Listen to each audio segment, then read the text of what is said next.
Hi friends, எல்லோரும் எப்படி இருக்கீங்க? நல்லா இருக்கீங்களா? இன்றைக்கி எங்கள் லூனாளுக்கு வந்து கொஞ்சம் உடம்பு சரியில்லாமல் உட்காந்துருக்கா.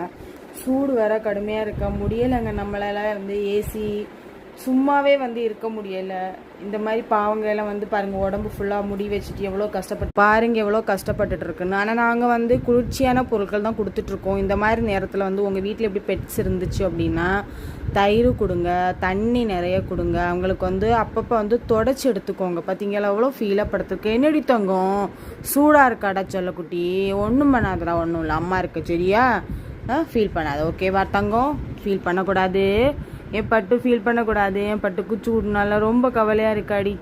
சரிடி. வீட்டில் வந்து பெட்ஸ் வளர்க்குறவங்களுக்கு வந்து சொல்கிறேன், கொஞ்சம் கேர்ஃபுல்லாக பார்த்துக்கோங்க இந்த சூட்டில். ஏன்னா அதுகளுக்கு வந்து சொல்லவும் தெரியாது.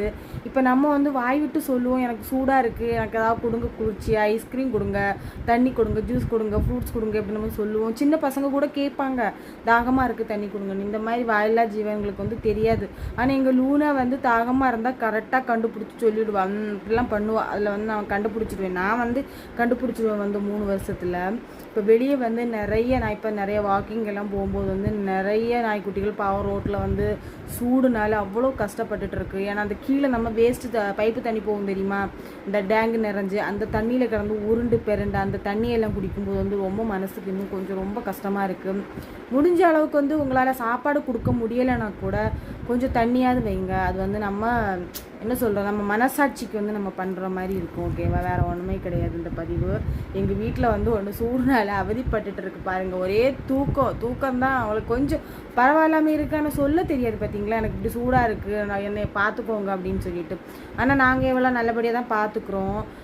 இப்போ காலையிலே வந்து அவள் வந்து ஐஸ்கிரீம் சாப்பிட்டுட்டா, தயிர் குடிச்சிட்டோம் காலையில். இப்போ ஏசி ரூமுங்கிறதுனால வந்து இப்போ காலையில் வந்து கொஞ்சம் குளிர்ச்சியாக தான் இருக்குது. மதியானம் வந்து அவளுக்கு ஏசி போட்டு கொடுத்துருவோம். அது மட்டும் கிடையாது, நம்ம வந்து இந்த மாதிரி பெட்ஸ் எல்லாம் வந்து ஒரு 10 நாளைக்கு வரைக்கும் குளிப்பாட்டுவோம்.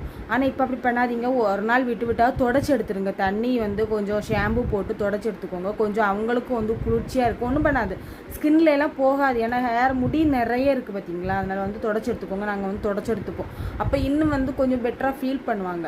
ஏன்னா நமக்கு ஒரு நாள் குளிக்கிறேன்னா உடம்பு எப்படி இருக்குது, கொஞ்சம் கசகசம் தானே இருக்குது. அதுகளுக்கு சொல்ல தெரியாது. அதனால் கண்டிப்பாக அப்படி கேர் எடுத்து பார்த்துக்கோங்க. இந்த சூடு வந்து கடுமையாக இருக்குது. இனி போக போக சூடு அதிகம் ஆகும்னு சொல்லியிருக்காங்க. அதனால் வந்து கொஞ்சம் கேர்ஃபுல்லாக பார்த்துக்கோங்க. இந்த பதிவு உங்களுக்கு பிடிச்சிருந்துச்சு அப்படின்னா லைக் பண்ணுங்கள், சப்ஸ்கிரைப் பண்ணுங்கள், ஷேர் பண்ணுங்கள், கமெண்ட் பண்ணுங்கள். ஓகே ஃப்ரெண்ட்ஸ், பாய். இன்னொரு வீடியோவில் பார்க்கலாம். பாய் சொல்லிடி. பாருங்கள் ஃப்ரெண்ட்ஸ் எப்படி படுத்திருக்கா தங்க ராசா. என் மோவா தெரியுமா எனக்கு செல்ல குட்டி. பாய் சொல்லிடி தங்கம், செல்ல பாய் சொல்லு. பாய். இந்த பிள்ளைக்காவது சப்ஸ்கிரைப் பண்ணிக்கோங்க ஃப்ரெண்ட்.